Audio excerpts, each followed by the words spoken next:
بر شما حرام شد گوشت مردار و خون و گوشت خوک و آنچه به نام غیر خدا ذبح شده است، همچنین حیواناتی که خفه شدند و یا آن دسته که با زجر کشته شده و یا از بالای بلندی پرت شدند.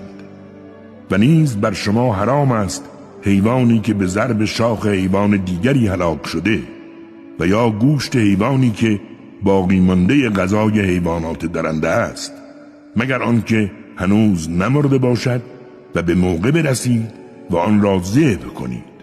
و باز بر شما حرام است آنچه به نیت بتان ذبح شده، همچنین آن گوشتی که به واسطه قرعه چوبهای قمار تقسیم می شود که این کاری زشت و ناپسند است. امروز کفار ناسپاس از دین شما مایوس شدند. از آنها نترسید، بلکه از من پروا داشته باشید. امروز دین را به سرحد کمال رساندم و نعمتم را بر شما تمام کردم و راضی شدم که اسلام دین شما باشد.